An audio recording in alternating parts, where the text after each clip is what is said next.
करो पुत्र, अब बहुत हुआ। रोक दो अपने प्रभाव को। आप भी किसके छलाव में आ रही हैं माता? ये विवश होकर आपको महत्व दे रही है, क्योंकि अब मैं इनकी विपदा बन गया हूँ। किंतु क्यों पुत्र? रोक दो इसे। किसी की विपदा बनना तुमको शोभा नहीं देता, क्योंकि ऐसा कर तुम स्वामी को ही नहीं समस्त सृष्टि को दंडित कर रहे हो, और मुझे, अपनी माता को भी दंडित कर रहे हो।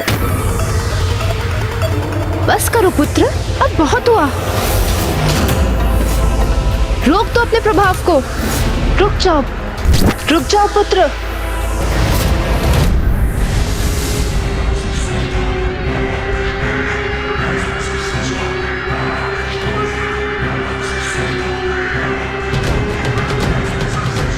ये सूर्यदेव का तेज पूरा लौट क्यों नहीं रहा? सृष्टि की भलाई के लिए सूर्यदेव को पूर्ण रूप से मुक्त कर दो बालक।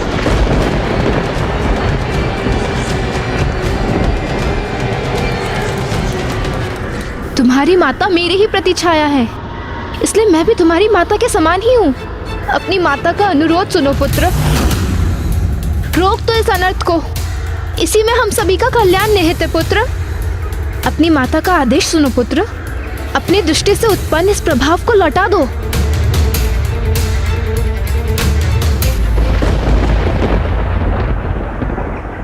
जो मैं कर चुका हूँ उसे लौटाने में तो मैं भी असमर्थ हूँ माँ।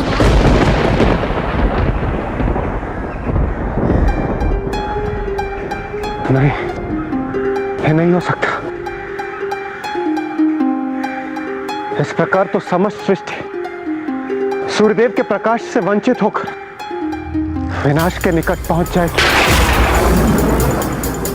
अर्थात इस प्रलय को कोई नहीं रोक सकेगा। न सृष्टि शेष रहेगी, न स्वर्ग, न देव शेष रहेंगे, न दानव। तो क्या अब सभी का अस्तित्व नष्ट हो जाएगा?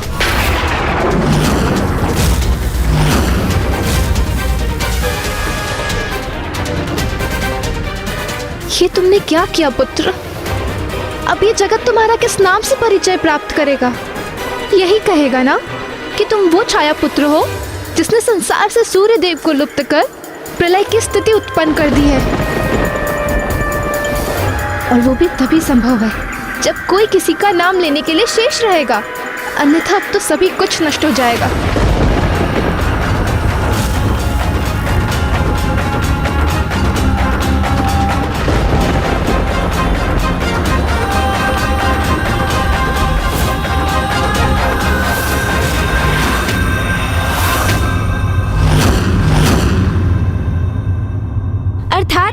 संपूर्ण जगत, समस्त सृष्टि उस शीत से प्रभावित होकर जड़ हो गई थी लंकेश। हाँ, ऐसा ही हुआ था। फिर क्या हुआ?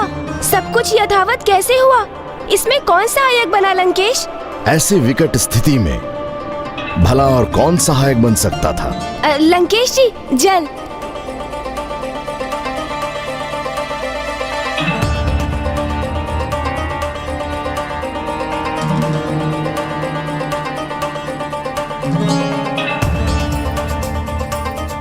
वहां उपस्थित सभी को ज्ञात था कि अब और कुछ करना संभव नहीं है। संपूर्ण सृष्टि चटक कर बिखरना आरंभ कर रही थी। उसके सर्वनाश का महासंकट अब निकट था।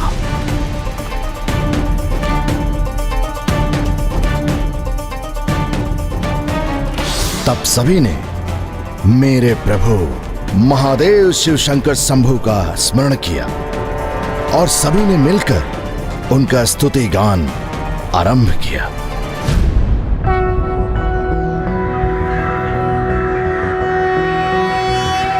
कर्पूर गौरम करुणावतारम संसार सारम भुजगेंद्रहारम सदा वसंतम हृदयारविंदे भवम भवामी सहितम नमामि।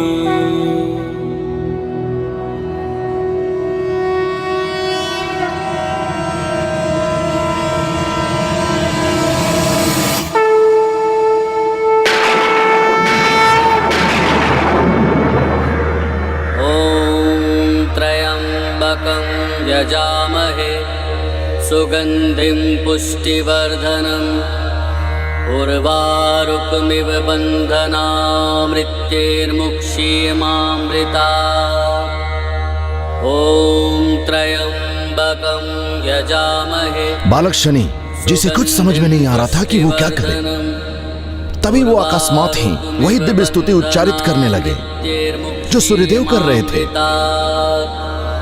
ॐ त्र्यम्बकं यजामहे सुगन्धिं पुष्टिवर्धनम् उर्वारुकमिव बन्धनात् मृत्यैर्मुक्षीयमामृतात् ॐ त्र्यम्बकं यजामहे सुगन्धिं पुष्टिवर्धनम्। इस दिव्य मंत्र के उच्चारण से जिस अनुपम शक्ति और भक्ति का संचार हो रहा है वो मुझे अत्यंत प्रभावित कर रहा है।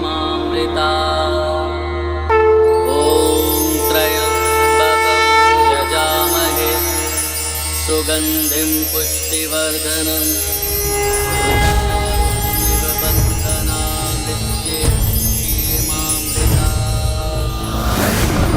शिवं नमामि हे उमापति जय नीलकंठ जय अनंत नमोस्तुते नमोस्तुते। ओ भोलेनाथ भक्त के हो कष्ट से निवारते, ये सृष्टि सारी संकटों से शिव ही है उबारते।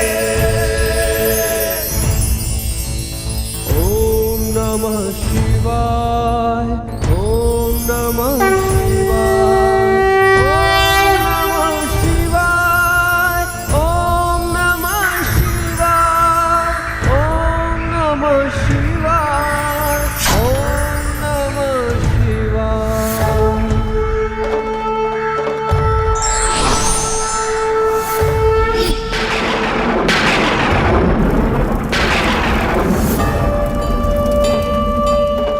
प्रणाम महादेव, आपके दर्शन पाकर मैं कृतार्थ हुई। महादेव प्रणाम। महादेव प्रणाम। महादेव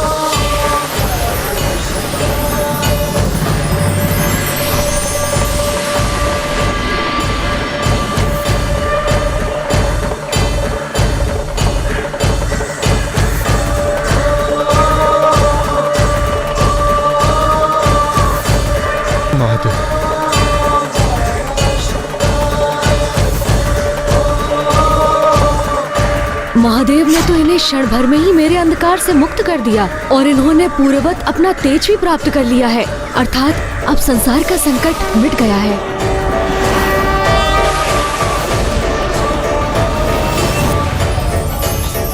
महादेव की, जगत पिता महादेव की, जगत पिता महादेव की, महादेव की, जगत पिता महादेव की।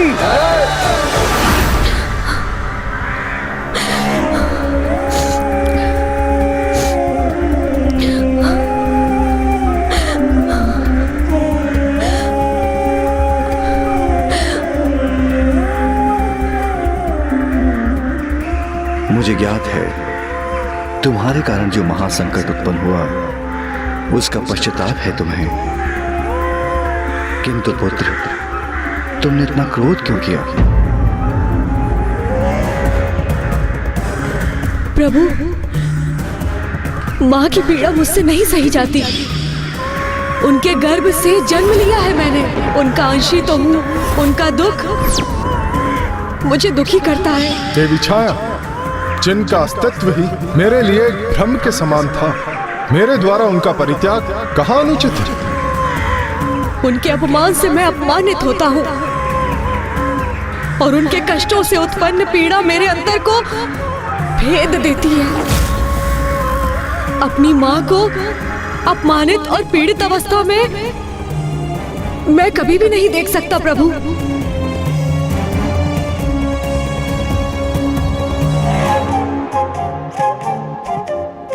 तुम्हारी ऐसी अद्भुत मातृ भक्ति का साक्षी बन मुझे भी अपने जीवन में कमी का आभास हो रहा है। कितना अच्छा होता यदि मैं स्वयंभू अर्थात स्वयं से प्रकट होने के स्थान पर एक माता के गर्भ से जन्म होता। मां की ममता, उनके प्रेम के आनंद का भागी बन सकता। किंतु आज तुम्हें देखकर मुझे मातृ भक्ति की शक्ति का आभास हो गया है और मैं ये घोषणा करता हूं कि आज से समस्त संसार में मातृ भक्ति की शक्ति को ही सर्वोच्च भक्ति समझा जाएगा।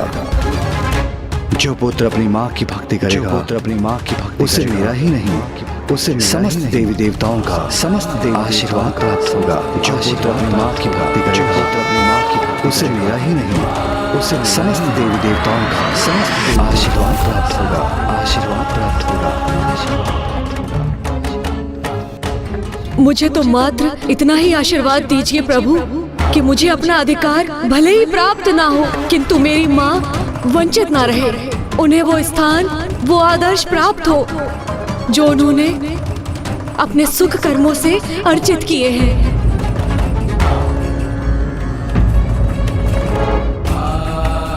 सूर्यदेव, ऐसे प्रतापी मातृभक्त पुत्र को और ऐसी महान माता को जिसने ऐसे सहयोग पुत्र को जन्म दिया हो, उनको उनके अधिकार देने से नकार रहे हैं आप।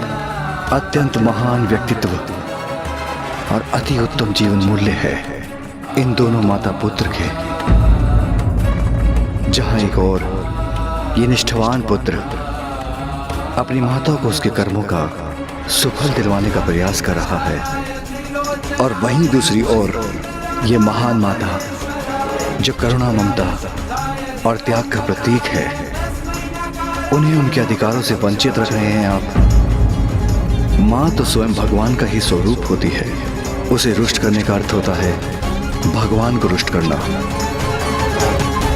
मुझे क्षमा कर दीजिए महादेव, मुझसे बहुत बड़ी भूल हो गई, किंतु मैं अपनी इस भूल को सुधारने में तनिक भी विलंब नहीं करूंगा भगवान।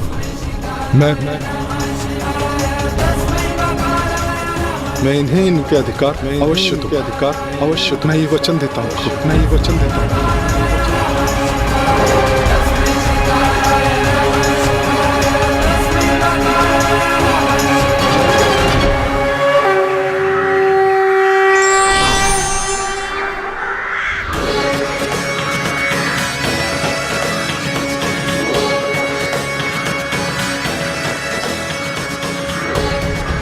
मुझे क्षमा करना देवी, क्षमा करना पुत्र। आज समस्त देवताओं की उपस्थिति में मैं देवी छाया को अपनी अर्धांगिनी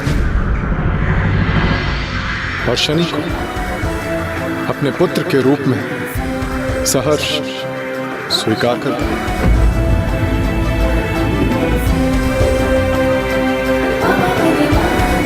सूर्यपुत्र की, सूर्यपुत्र की, सूर्यपुत्र की।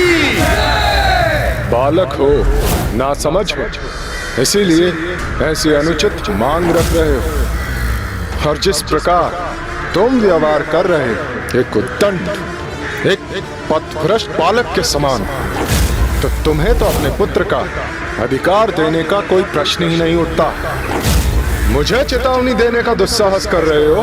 अपनी माँ की आज्ञा का पालन करना भी नहीं सीखा तुमने, उद्दंड बालक। उनकी आज्ञा सुनो और चले जाओ यहाँ से। रुकिए, रुकिए, रुकिए।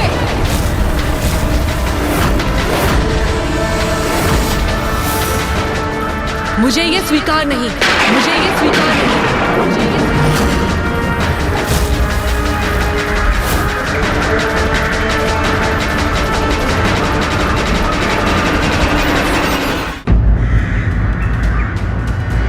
मुझे आपका पुत्र पुकारे जाने की कोई इच्छा नहीं।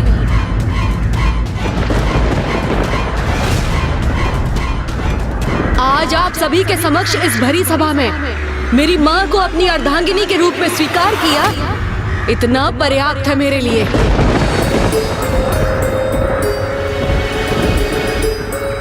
जिस पुत्र को आपने पूर्व में अस्वीकार किया था उसको आपकी दया की कोई आवश्यकता नहीं। ये तुम क्या कह रहे हो पुत्र? ये पिता है तुम्हारे। तो इन्हें पिता का दायित्व तब भी नहीं भूलना चाहिए था जब मैं आपकी गर्भ में था। पुत्र, जो भूल अतीत में हो चुकी है उसे भूल जाओ। क्षमा करो अपने पिता को। नहीं माँ, मेरे लिए भूलना असंभव है और वैसे भी मुझे नहीं चाहिए इनकी दया। आप प्रसन्न हैं माँ, इतना पर्याप्त है मेरे लिए, किंतु मैं इन्हें कभी भी क्षमा नहीं कर सकता।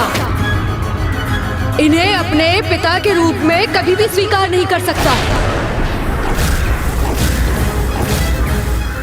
यदि ये तुम्हें अपने पिता के रूप में स्वीकार नहीं है तो तुम भी मुझे अपने पुत्र के रूप में स्वीकार नहीं हो।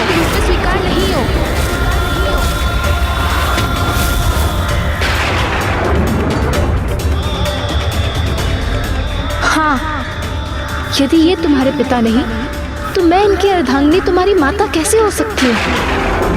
जाओ, किसी निर्जल स्थान में जाकर ध्यान करो, तपस्या करो और अपने क्रोध को शांत करो। तब मेरे पास लौट कर आना और इन्हें अपने पिता के रूप में स्वीकार करना। तभी मैं तुम्हें पुनः अपने पुत्र के रूप में स्वीकार करूंगी, अन्यथा मुझे कभी मां मत पुकारना।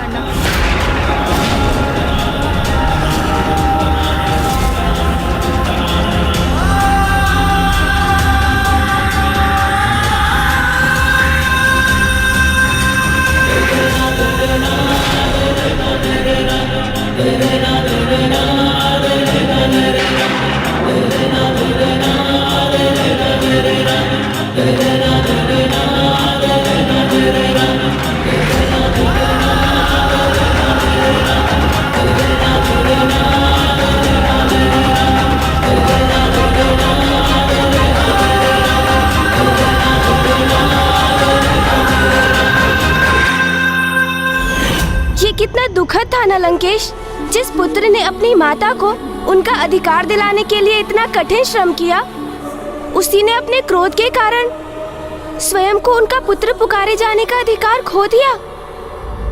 किंतु मातृभक्त होने के कारण शनिदेव अपनी माता का आज्ञा पालन करने हेतु उसी क्षण तपस्या के लिए निकल गए।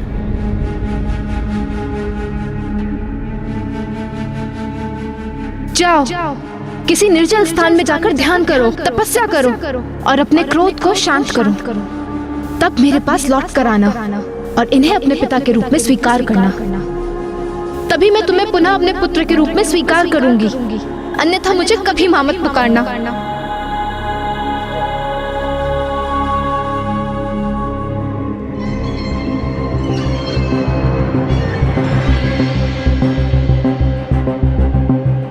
ओम नमः शिवाय, ओम नमः शिवाय।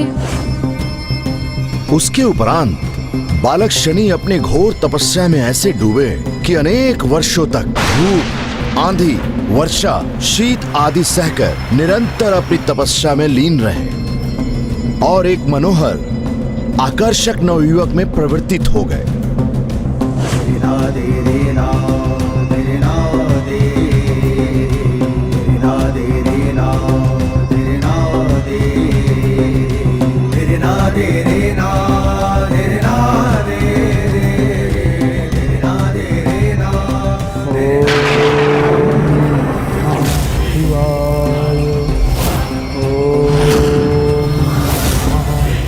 फिर कुछ समय उपरांत एक दिवस जब वो सदा के समान अपनी भक्ति में लीन थे, तो वो एक स्त्री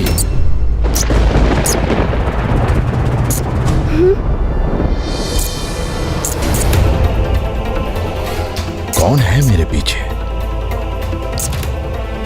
कहीं से तो ध्वनि आई थी।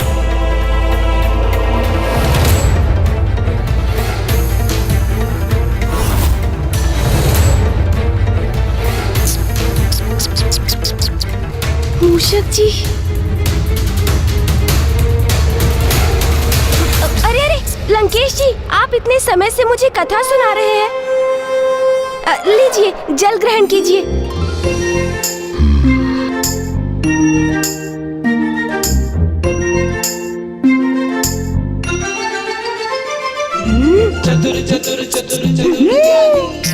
मूषक जी भी ना शांत रहकर कोई कार्य भी नहीं कर सकते।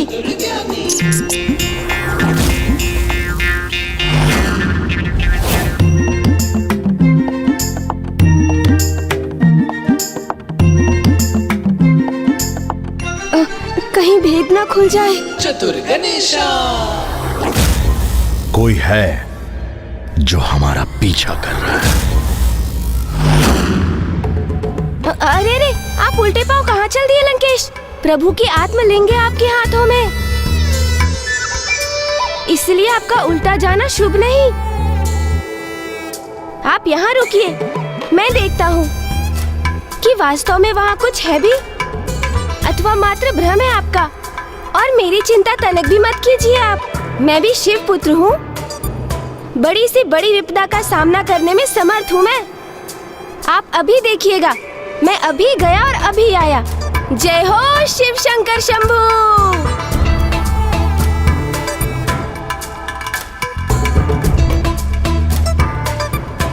मूषक जी। प्रभु। मूषक जी धीरे स्वर में कहिए। यदि लंकेश तक हमारा स्वर पहुंच गया तो मेरी वो योजना व्यर्थ हो जाएगी जिसके लिए मैंने आपको यहाँ बुलाया है। योजना? कैसी योजना प्रभु?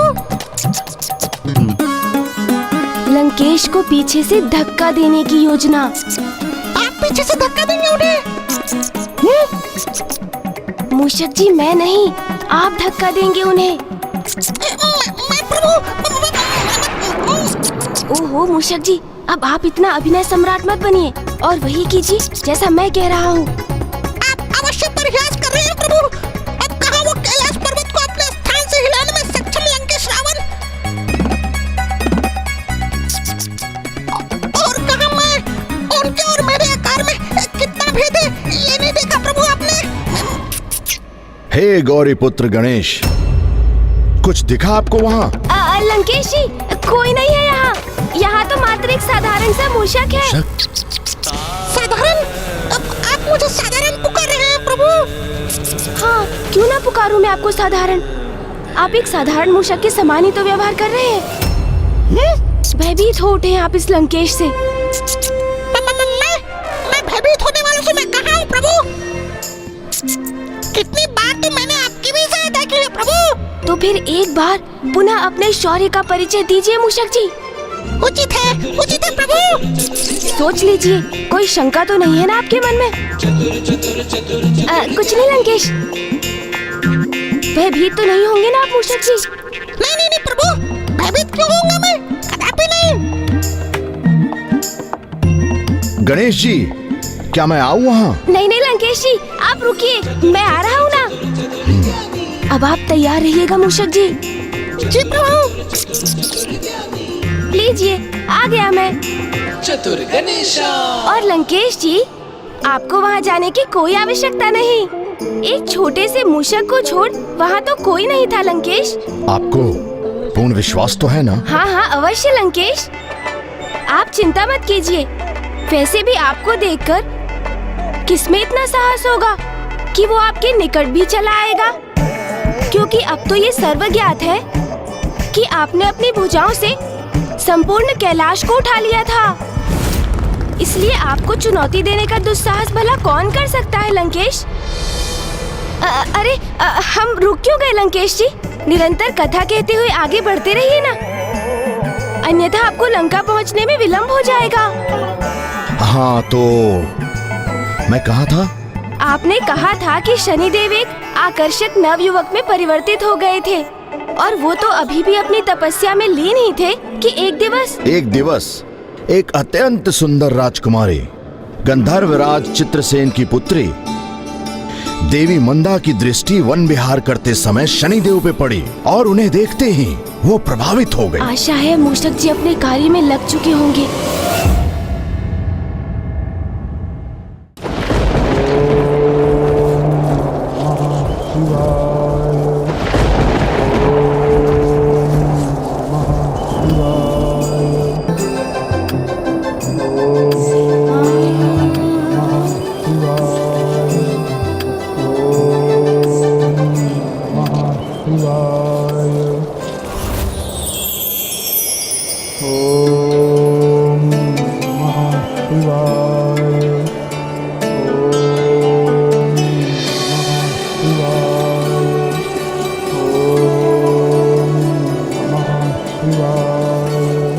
मन तो करता है इन युवा तपस्वी को निहारती ही रहूं, जिन्होंने युवावस्था के समस्त मनोविनोद के आकर्षण को त्याग कर तपस्या का कठिन मार्ग चुना है।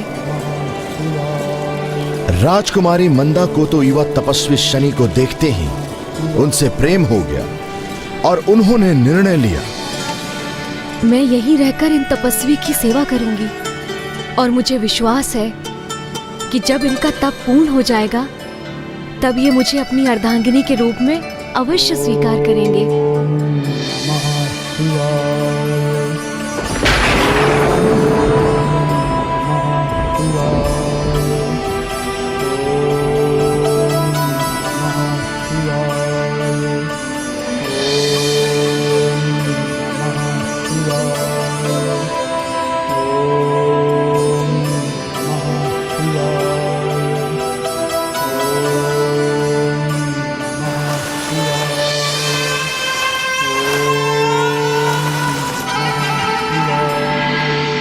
इस प्रकार अपार सौंदर्य की धनी राजकुमारी मंदा ने शनि की सेवा में कोई कमी नहीं रहने दी। अर्थात मूषक जी तैयार है।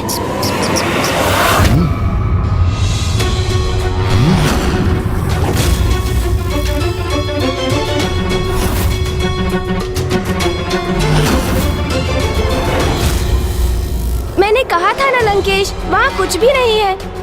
आप तो बस मुझे कथा सुनाते रहिए।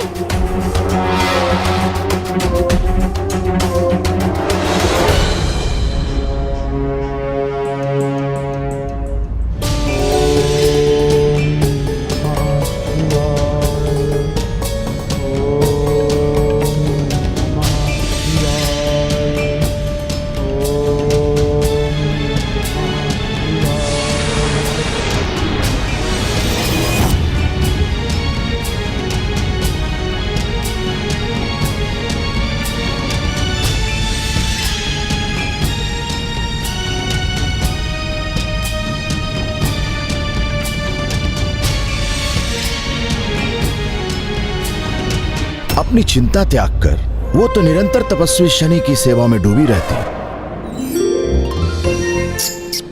विकट दुविधाओं का समाधान तो आपका ये मूषक ही प्रदान करता है प्रभु।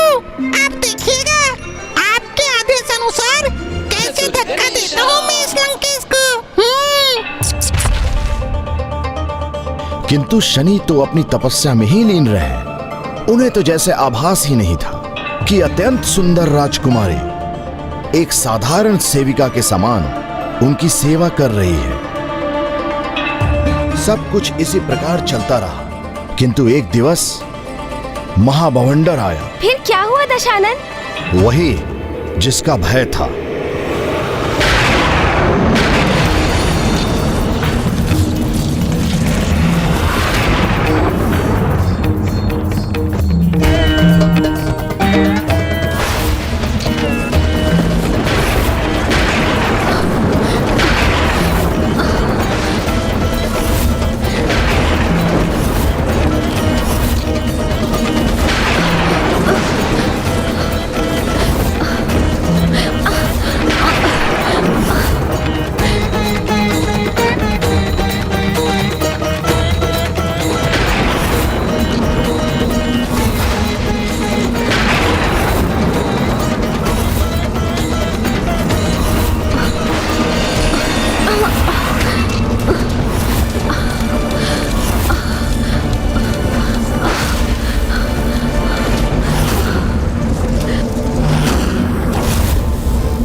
शिवाय। ओम नमः शिवाय।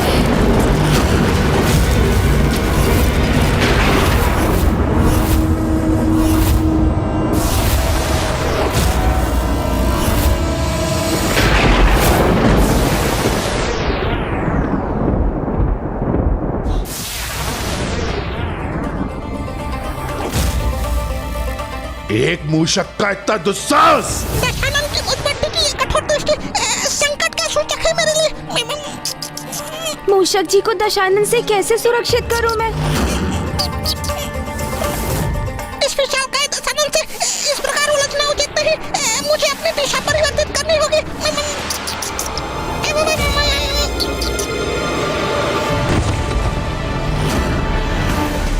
ये क्या था? मात्र एक मूषक दशानन। मूषक था, ये तो मैंने भी देखा शिवनंदन, किंतु ये मूषक मेरे पीछे क्यों है? दशानन लंकेश एक तुच्छ मूषक की चिंता करे, ये आपको शोभा नहीं देता। आप निश्चिंत रहें, यदि वो पुनः प्रकट हुआ तो मैं ही उसका उपाय कर दूंगा। किंतु आप तो अपने वचन पर स्थिर रहिए, मुझे आगे की कथा सुनाइए। बताइए मुझे, जब सूर्यपुत्र शनि की तपस्या भंग हुई तो फिर क्या हुआ? उनकी तपस्या भंग होने पर जहां एक और शनि अपने क्रोध पर नियंत्रण ना रख पाए, वहीं दूसरी ओर देवी मंदा उनका क्रोध देखकर भयभीत और स्तब्ध थी।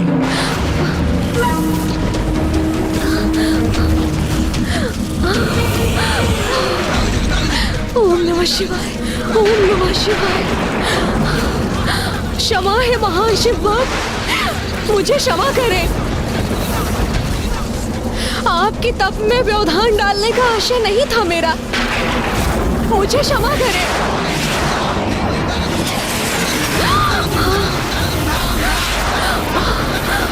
इन शिव भक्त के कोप का प्रवाह कैसे सहूंगी मैं। ओम नमः शिवाय।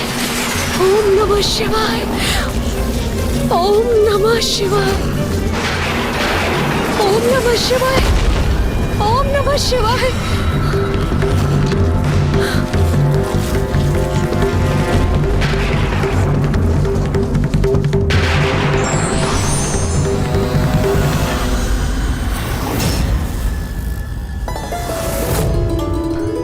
अद्भुत, मुझे आहत नहीं किया इन तेजस्वी शिव भक्त ने, अपितु अपने प्रभाव से इस झाड़ीदार पौधे को मुझसे दूर किया जो मुझे कष्ट पहुंचा रहा था।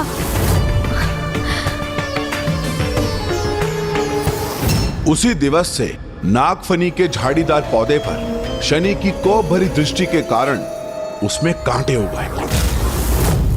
तपस्वी शनि ने देवी मंदा पे अपने क्रोध का प्रभाव तक नहीं होने दिया, किंतु इसका यह अर्थ नहीं था कि उनका क्रोध शांत हो गया था।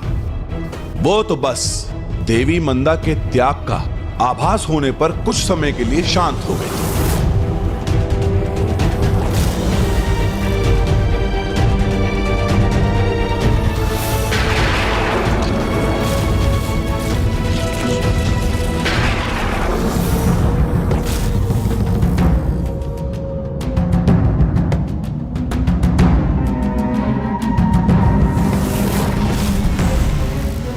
इस पौधे को अपनी पृष्ठ पर लेकर इन देवी ने इसे मुझ तक पहुंचने से रोका, जिससे ये मुझे कोई हानि न पहुंचा सके। मुझे ज्ञात है देवी, यदि आप मध्य में ना आती तो ये पौधा मुझे कष्ट पहुंचाता। कौन है आप? हे तपस्वी, मैं मंदा हूँ, गंधर्व राज चित्रसेन की पुत्री। जिस दिवस से मैंने आपको यहाँ तपस्या करते हुए देखा है, मैं आपकी सेवा करने के लिए प्रेरित हो गई हूँ। किंतु एक राजकुमारी ने इतना कष्ट क्यों किया? क्यों राजभवन के सुख और ऐश्वर्यों का त्याग करके एक साधारण सी सेविका की भांति एक अपरिचित तपस्वी की सेवा करती रही?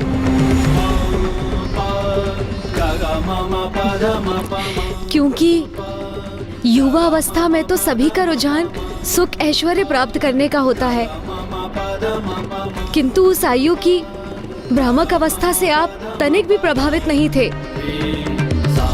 आपने तो सभी सुखों का परित्याग कर शिव भक्ति कर प्रभु की तपस्या का मार्ग चुना। मैं आपके इस त्याग से इतनी प्रभावित और आकर्षित हुई कि मेरे हृदय ने आपके समक्ष समर्पण कर दिया। मेरे अंतर में आपके लिए प्रेम की भावना जागृत हो गई।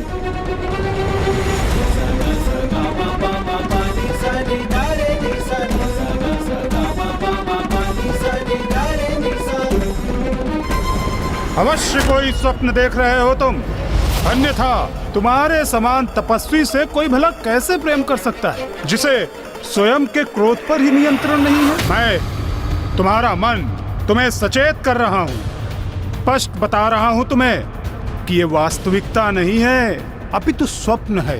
प्रेम स्वप्न नहीं, सत्य है, जिसे मन नहीं अपितु हृदय समझता है। और आज प्रेम स्वयं तुम्हारे समक्ष उपस्थित है।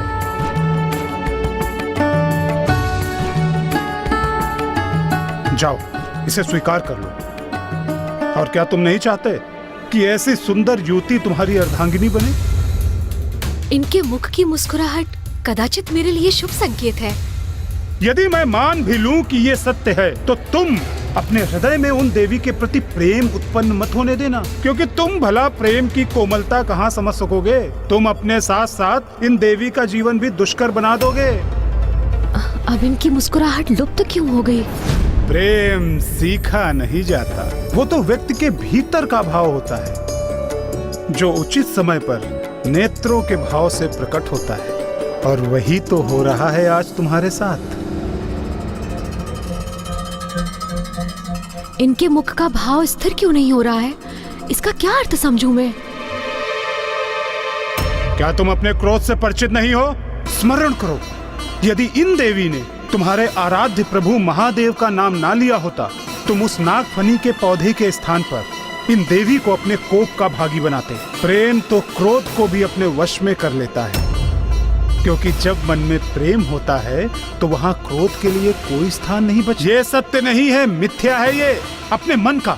मेरा कहा मानो, ये तुम्हारे संपूर्ण जीवन का प्रश्न है। तो भ्रमित करता ही है, किंतु तुम मत उलझो उसके भ्रम के जाल, मत नकारो प्रेम को, स्वीकार करो उसे, अन्यथा ऐसी दिव्य सुंदरी का साथ पाने का सौभाग्य खो दोगे तुम, जिनकी आंतरिक सुंदरता उनकी बाहरी सुंदरता से भी अधिक है।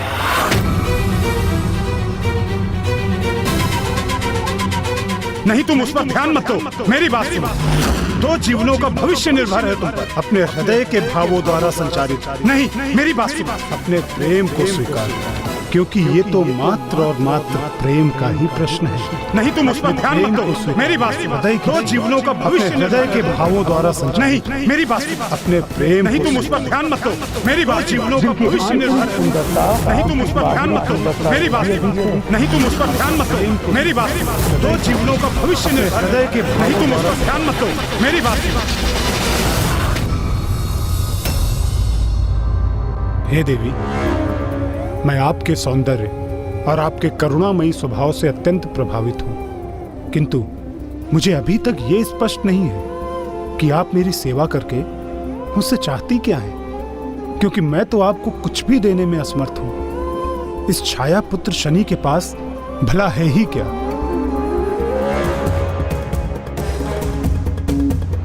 किंतु मुझे तो आपसे कुछ प्राप्त करने की अपेक्षा ही नहीं है। मैं तो बस आपका सानिध्य प्राप्त करना चाहती हूँ, सदैव आपकी सेवा करना चाहती हूँ। आप जैसे प्रभु भक्ति में लीन तपस्वी का सानिध्य प्राप्त करना ही मेरे लिए विशेष होगा, और इससे अधिक और कुछ नहीं चाहिए मुझे। मैं आपके इन विचारों से अत्यंत प्रभावित हूँ, किंतु आपको कदाचित ज्ञात नहीं, मैं कोई महान तपस्वी नहीं हूँ, अभी तो अपनी माता की आज्ञा का पालन करके अपने क्रोध को नियंत्रित करने हेतु भगवान महादेव की तपस्या कर रहा हूँ, जिससे मैं अपनी माँ के निकट लौटकर उनके पुत्र पुकारे जाने का अधिकार पुनः प्राप्त कर सकूं। उद्देश्य कुछ भी हो, किंतु कठोर तपस्या करने में सक्षम हैं आप। मेरे मन में आपके प्रति प्रेम जागृत होने के लिए बस यही पर्याप्त है। इसलिए यदि आप मुझे स्वीकार करने की कृपा करें तो मैं आपका उपकार मानूंगी।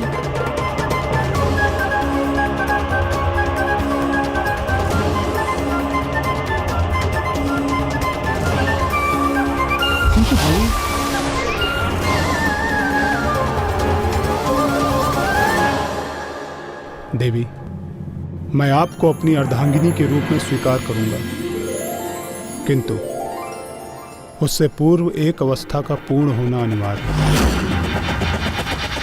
ऐसी कौन सी अनिवार्य अवस्था का उल्लेख किया शनिदेव ने?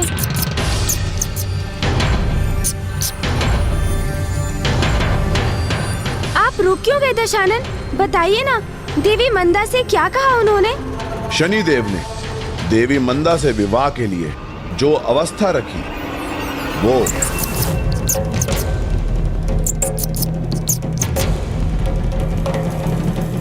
वो दुष्ट मूषक अभी भी हमारा पीछा कर रहा है।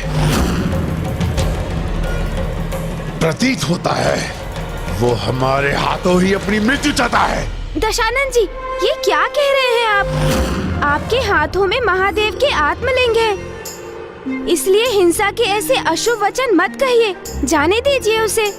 होगा कोई अज्ञानी मूषक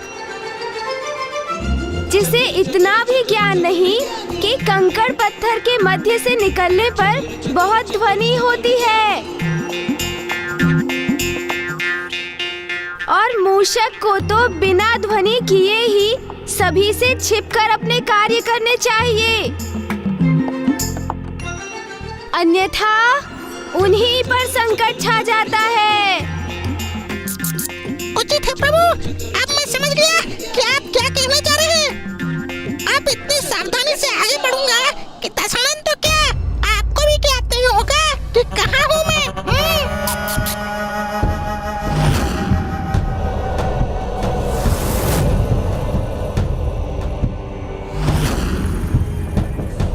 मुझे ज्ञात है वो दंड मूषक अवश्य यहीं कहीं छिपकर हम पर अपनी दृष्टि साध रहा है, तो सर्वप्रथम उसका अंत करना ही उचित होगा। फिर आगे बढ़ते हैं। लंकेश जी, एक छोटे से तुच्छ से मूषक के ऊपर इतना समय व्यर्थ करने का क्या लाभ दशानन जी?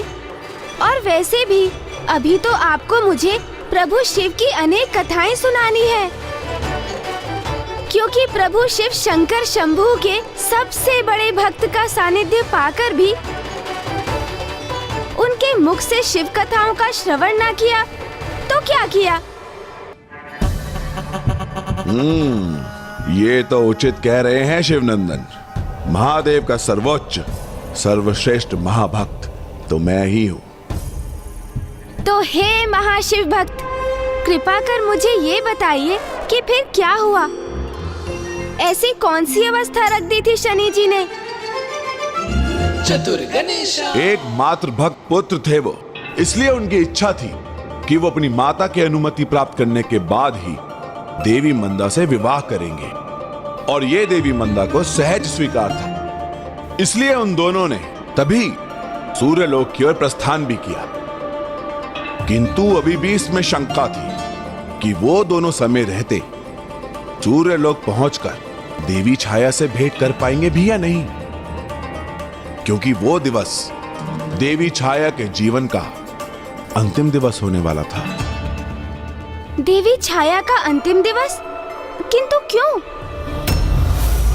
देवी संज्ञा अपने ही ग्रस्त जीवन में अपने ही छाया के प्रभाव से दुखी होकर पीड़ा का अनुभव कर रही थी, क्योंकि वो अपने स्वामी सूर्यदेव के प्रति जो भी दायित्व निभाने के लिए प्रेरित होती, उन दायित्वों को देवी छाया देवी संज्ञा से पूर्व ही संपन्न कर देती।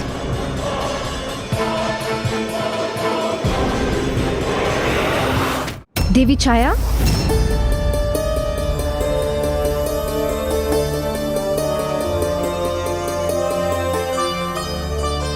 जो वचन आपने मुझे दिया था, आपको स्मरण है ना? आपकी छाया होने के नाते आपके प्रत्येक आदेश का पालन करना मेरा धर्म है। आपको मेरे पति और संतानों के प्रति मेरे सभी दायित्व निभाने होंगे। मेरे पति सूर्यदेव के साथ आपको गृहस्थ जीवन का निर्वाह करना होगा। समस्त संसारिक सुख देने होंगे आपको उन्हें। यही मेरी आज्ञा है। जब मैंने आपको अपना दायित्व सौंपा था, तब हमारे मध्य में क्या स्थिर हुआ था, आपको स्मरण है ना? और जब मैं यहाँ लौटूं, तो आपको पुनः मुझ में समाहित होना होगा, और आपको मुझे एक और वचन देना होगा कि हमारे इस संवाद की सूचना किसी को नहीं होनी चाहिए। मैं आपको वचन देती हूँ। मुझे स्मरण है देवी संज्ञा।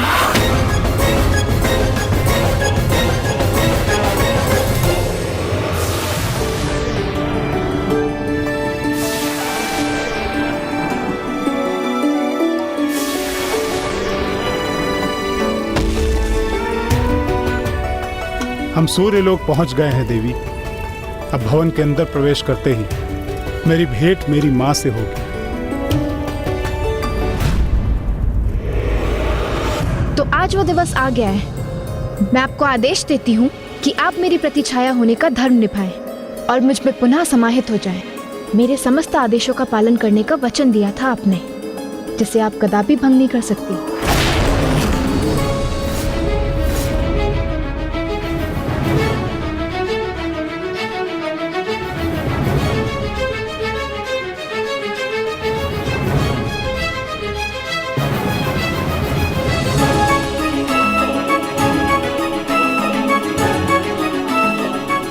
मैंने आपको अपनी अर्धांगिनी के रूप में स्वीकार किया है देवी छाया, किंतु यह भी सत्य है कि आप इन्हीं की देवी संज्ञा का ही एक भाग हैं। इसीलिए अब यही उचित होगा कि आप देवी संज्ञा में पुनः समाहित होकर अपने वचन का पालन करें।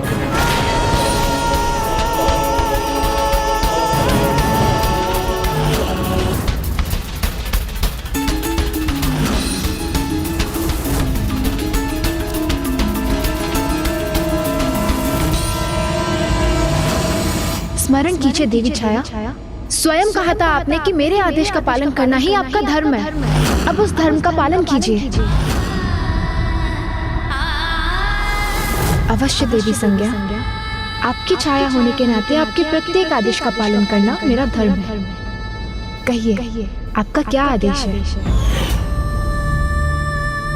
मेरे यहाँ लौटने तक आपको देवी संज्ञा बनकर यहाँ रहना होगा, और जब मैं यहाँ लौटूं तो आपको पुनः मुझ में समाहित होना होगा। मुझे विश्वास हो गया है कि अब यहाँ किसी को मेरी आवश्यकता नहीं, इसलिए मैं अपना वचन निभाने के लिए प्रस्तुत हूँ।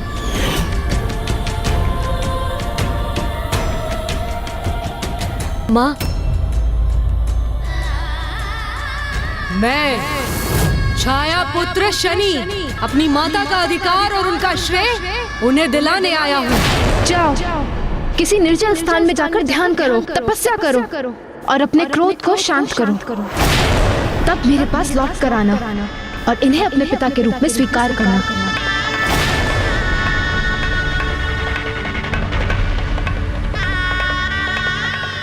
किंतु मुझे इतना समय तो दीजिए कि मैं अपने पुत्र का तप संपन्न होने और उसकी यहाँ लौटने की प्रतीक्षा कर सकूं। मुझे आभास हो रहा है कि वो शीघ्र ही यहाँ लौटने वाला है।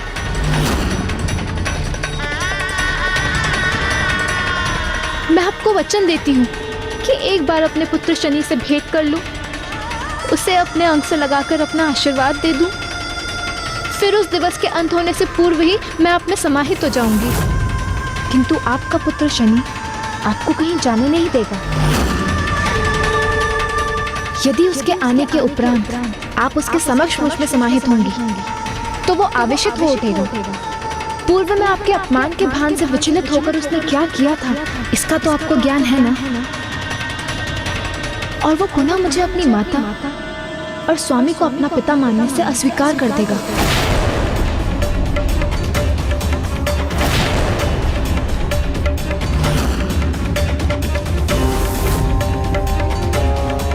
किंतु यदि उसके आगमन से पूर्व आप स्वेच्छा से मुझ में समाहित हो चुकी होंगी तो कदाचित वो हमें अपने परिवार के रूप में और मुझे अपनी माता के रूप में स्वीकार कर लेगा। इसलिए उचित तो यही होगा कि आप तनिक भी विलंब न करें। यदि ऐसा करने में मेरे पुत्र को परिवार का सुख प्राप्त होगा तो मैं ऐसा अवश्य करूंगी।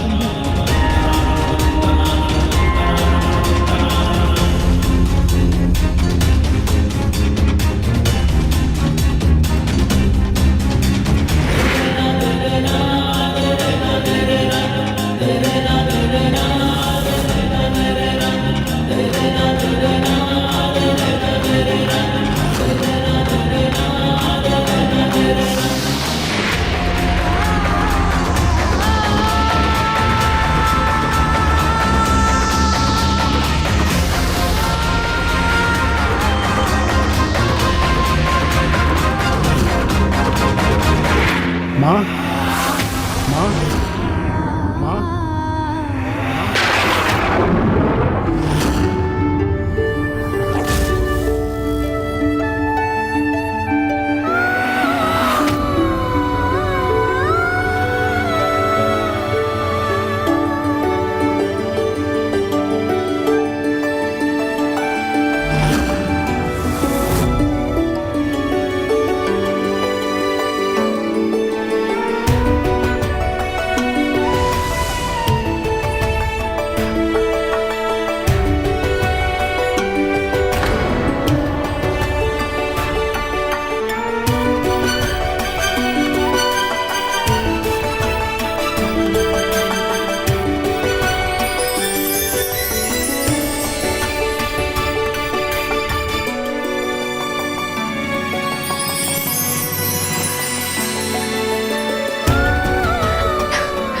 पुत्र, मेरा पुत्र शनि।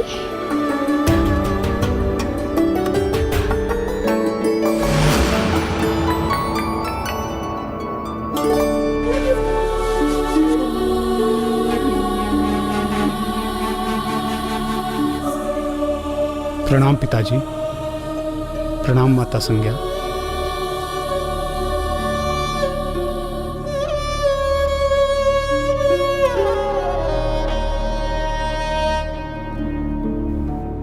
माँ, माँ, माँ, आपने मुझे आदेश दिया था ना कि मैं अपने क्रोध पर नियंत्रण पाकर ही आपके समक्ष उपस्थित हूँ। तो उस दिवस से आज तक मैं गहरे ध्यान में रहा और अपने उस दीर्घकालीन तप के उपरांत अब मुझे विश्वास हो गया है माँ कि मैंने अपने क्रोध पर नियंत्रण पा लिया है। माँ, माँ, क्या आप मुझे स्वीकारेंगी? क्या आप मुझे अपना पुत्र कहेंगी माँ? अपने क्रोध को तप की अग्नि में विध्वंस कर दिया है मैंने माँ। क्या आप मेरे शीश पे अपना हाथ रखकर मुझे स्नेहाशीष देंगी?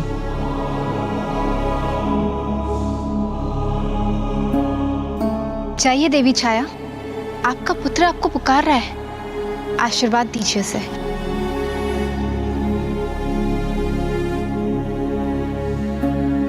इस माँ का आशीष सदा तुम्हारे साथ है पुत्र। आज उचित समय में तुम्हारे आगमन से मेरे हृदय को बहुत शांति प्राप्त हुई है। इतने समय से तुमसे विलग होने का दुख मैंने कैसे सहा है, ये तो मुझे ही ज्ञात है। माँ, माँ,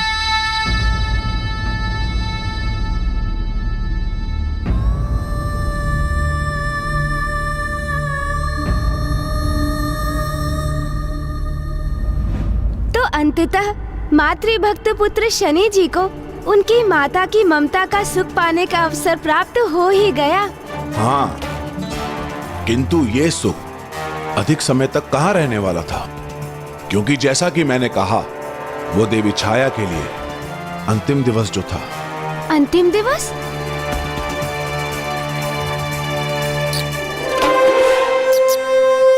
प्रभु, यही उचित समय है। अभी नहीं, अभी नहीं।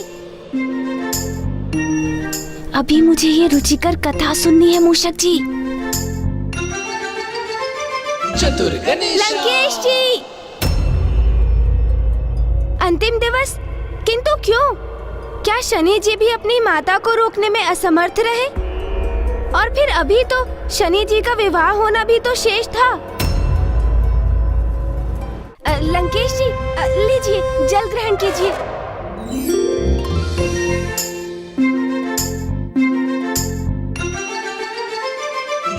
चतुर गणेशा। उनके विवाह में तो कोई बाधा नहीं आई और देवी छाया को भी ये ज्ञात था कि अब उनके पास अब समय शेष नहीं है। तो उन्होंने इस प्रस्ताव को तत्काल ही स्वीकार कर लिया, क्योंकि वो तो प्रस्थान करने हेतु दृढ़ निश्चय ले चुकी थी। अब हमारे विवाह के उपरांत हमारा ये परिवार एक सुखमय जीवन व्यतीत करेगा।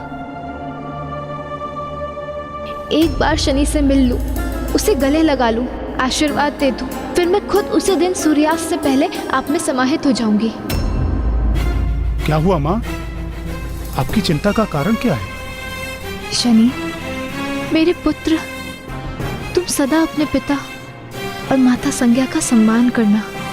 अपने भ्राताओं और बहनों को प्रेम करना, उनका ध्यान रखना। अवश्य करूंगा माँ, किंतु आप ऐसा क्यों कह रही हैं, जैसे कि आप हमसे दूर जाने वाली हैं? पुत्र, मैं पुनः देवी संज्ञा में समाहित होने वाली हूँ।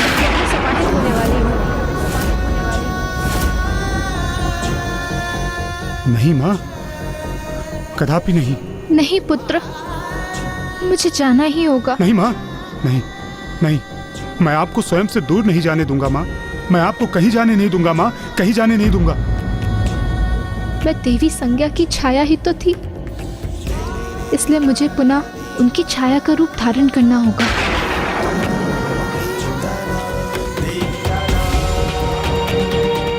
पिताजी, पिताजी, माँ ऐसा हट क्यों कर रही हैं और आप उन्हें रोक क्यों नहीं रहे? क्या कारण है पिताश्री? आपने माँ से कुछ कहा है क्या? इस प्रकार भावुक होना उचित नहीं है पुत्र, कि तुम मिथ्या और सत्य में भेद करने में ही असमर्थ हो जाओ।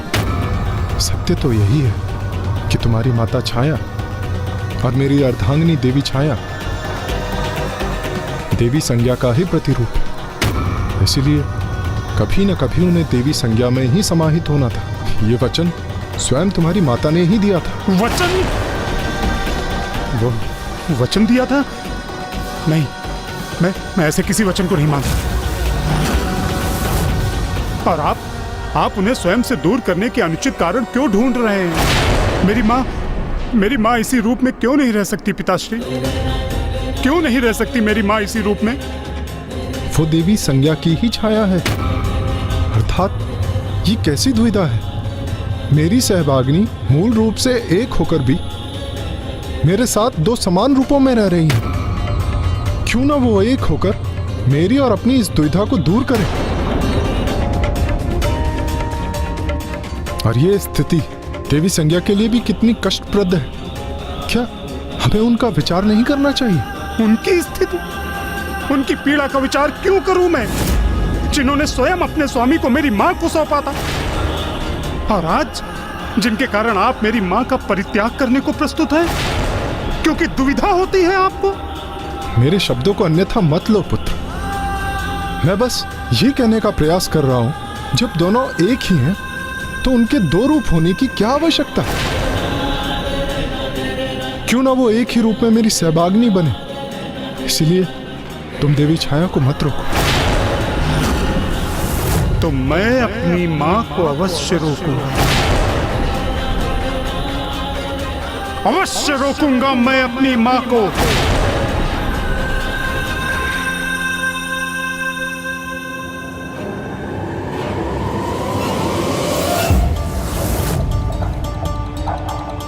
मैं अपनी मां को अवश्य रोकूंगा, और यदि आपको यह स्वीकार नहीं तो आपको मुझे अपना पुत्र कहने का कोई अधिकार नहीं।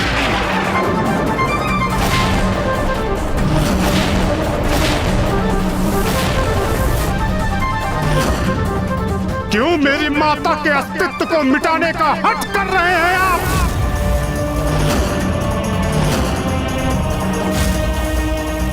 कोई नहीं मिटा रहा तुम्हारे माँ के अस्तित्व को। देवी छाया का अस्तित्व मेरी छाया के रूप में ही था, वो सदैव वही बनकर रहेंगी। तो छाया रूप में ही रहने देना चाहिए था उन्हें ये शरीर, ये आत्मा, ये हृदय क्यों दिया जो आज पीड़ा से आहत है?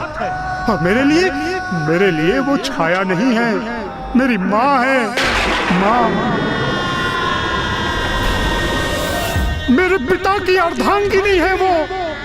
और आज आपको उनसे समस्या हो रही है, तो इसका विचार आपने उस समय क्यों नहीं किया जब आपने उन्हें अपनी गृहस्थी सौंपी थी? वो मूर्त रूप ही क्यों प्रदान किया जिसे आज आप स्वयं नष्ट करने पर स्थिर हैं? वो मेरी भूल थी, और तब जो मुझसे भूल हुई थी उसे मैं आज सुधार रही हूँ पुत्र। भूल? तो अब मेरी माँ मात्र भूल है आपके लिए? क्रोधित मत हो पुत्र, मैं भी तुम्हारी माता ही। नहीं, कुछ नहीं है आप मेरी।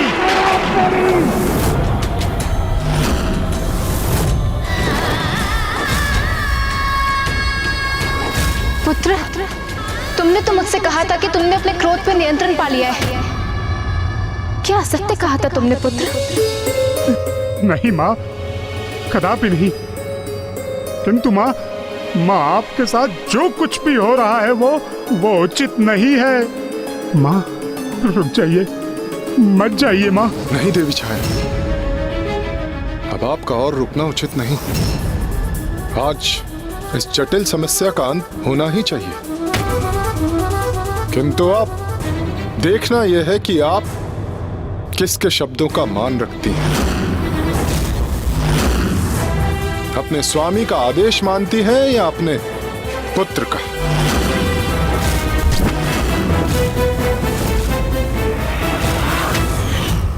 फिर क्या हुआ लंकेश? माता छाया ने क्या उत्तर दिया? क्या माता छाया ने अपने पुत्र का कहा मान लिया अथवा अपने वचन का पालन किया? बताइए ना लंकेश, फिर क्या हुआ?